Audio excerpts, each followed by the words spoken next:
Hi, this is Nancy Buswell, and you are listening to the Listen and Repeat podcast, episode 81, The Gift of the Magi. Listen and repeat to improve your intonation. Copy how my voice goes up and down. Also copy my pronunciation. Where she stopped, the sign read, Madame Sofronie. And apparently M-N-E is madam, though we don't use that anymore. Hair goods of all kinds. One flight up, Della ran. And collected herself, panting.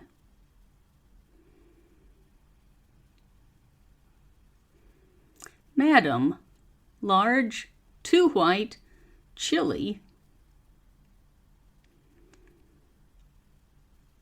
hardly looked the Sofronie. I think that means that Madame Sofronie sounds like a beautiful young French woman, and she apparently was not. Will you buy my hair? Asked Della. Please remember, asked is never pronounced asked. It's pronounced asked. In this case, it's asked Della, because the T, asked, is close in sound to the D, Della. So, asked Della.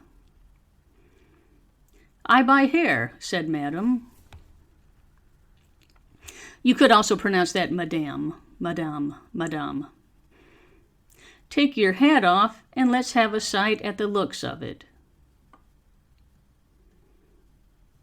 Down rippled the brown cascade. $20, said Madame. Lifting the mass with a practiced hand. Give it to me quick, said Della. Oh, and the next 2 hours tripped by on rosy wings.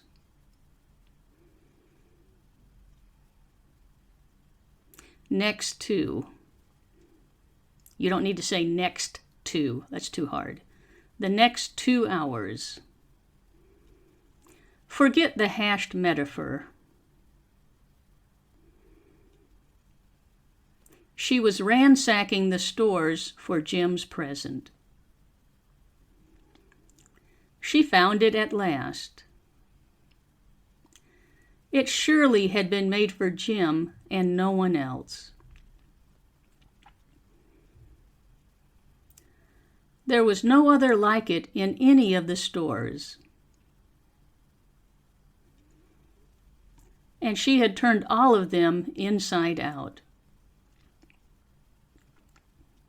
It was a platinum fob chain.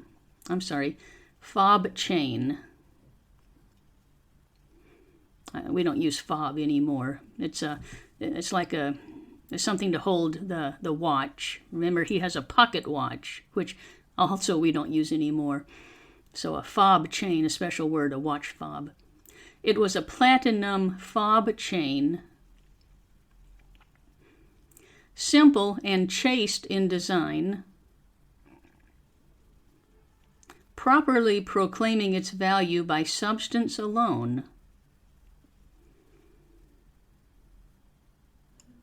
and not by meretricious ornamentation. And I don't know the word meretricious, and I don't know if I said it correctly. I've never seen that before. We've got some old words in this short story. As all good things should be. It was even worthy of the watch. As soon as she saw it, she knew that it must be Jim's.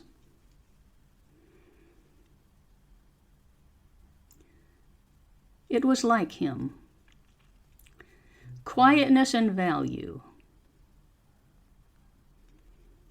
The description applied to both. $21 they took from her for it. And she hurried home with the 87 cents. With that chain on his watch, Jim might be properly anxious about the time in any company.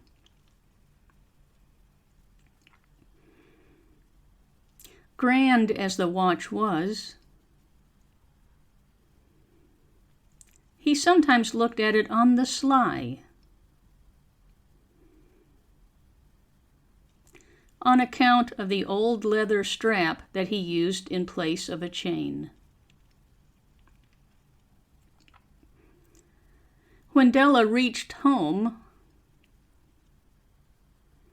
her intoxication gave way a little to prudence and reason.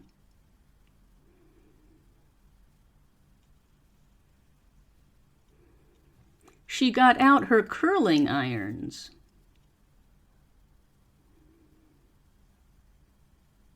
and lighted the gas and went to work repairing the ravages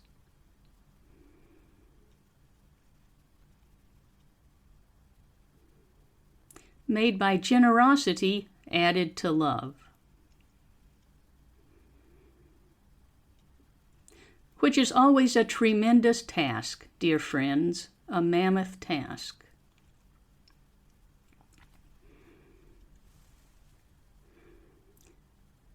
Within 40 minutes, her head was covered with tiny,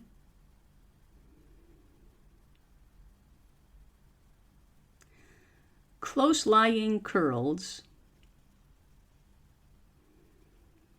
that made her look wonderfully like a truant schoolboy.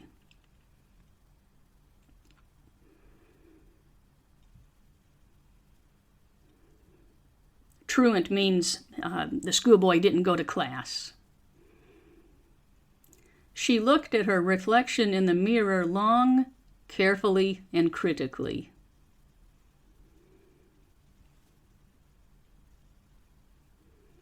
If Jim doesn't kill me, she said to herself,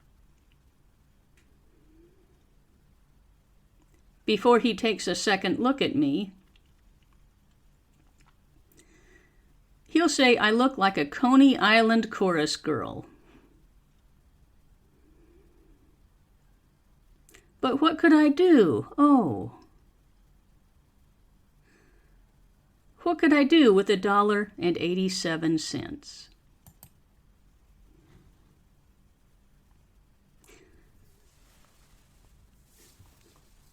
Okay, that's all for today. You'll have to wait till number 4 to see what happens next. Thank you for listening, and I hope you have a good day.